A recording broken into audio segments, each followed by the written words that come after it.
நமச்சிவாய. வாழ்க்கையில் எல்லா வளமும் பெற்று வாழ்வதற்கு என்ன செய்ய வேண்டும்? எப்போதும் உற்சாகமாக தோன்றுவதற்கு என்ன செய்ய வேண்டும்? எப்போதும் துணிச்சலாக இருப்பதற்கு என்ன செய்ய வேண்டும்?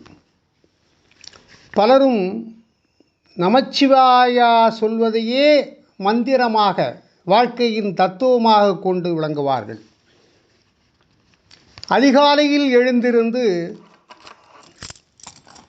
வீட்டில் விளக்கேற்றி வழிபடுவார்கள். பிறகு விபூதியை அணிந்து கொண்டு சிவநாமம் சொல்வார்கள். பலருடைய வாழ்விலும் வெற்றி தோல்வி என்பது ஒரே நேரத்தில் வருவதில்லை. மாறி மாறி அவரவர் கர்ம வினைப்படியே நடக்கிறது. எப்போதும் வெற்றியான வாழ்க்கை வாழணுமா?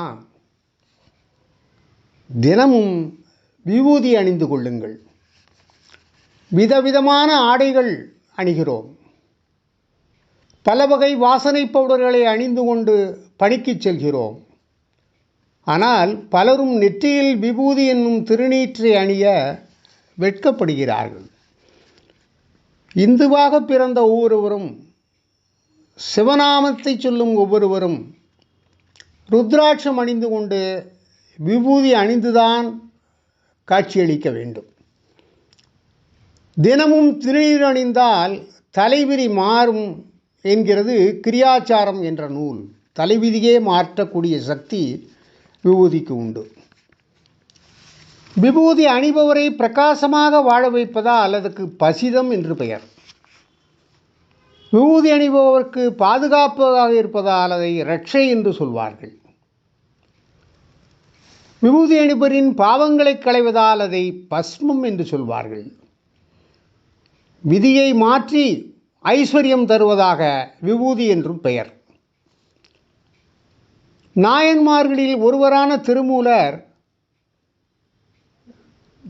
கங்காளன் பூசும் கவச திருநீற்றை மங்காமல் பூசி மகிழ்வீரே என்று பாடுகிறார்.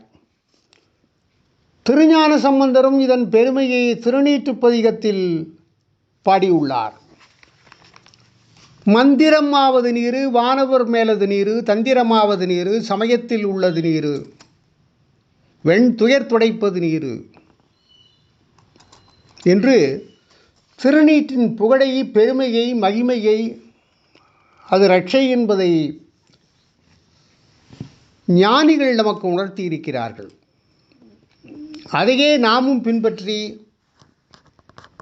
ருத்ராட்சம் அணிந்து தினமும் அதிகாலையில் எழுந்து குளித்துவிட்டு திருநீற்றை அணிந்து கொண்டு உற்சாகமாக வேலை செய்ய தொடங்கி நமச்சிவாயா சொல்லி நாம் இறை வழிபாட்டை துவக்கி நம்முடைய வேலை செய்வோமானால் நம்முடைய விதியை மாற்றி அமைக்கக்கூடிய சக்தி அந்த விபூதிக்கு உண்டு.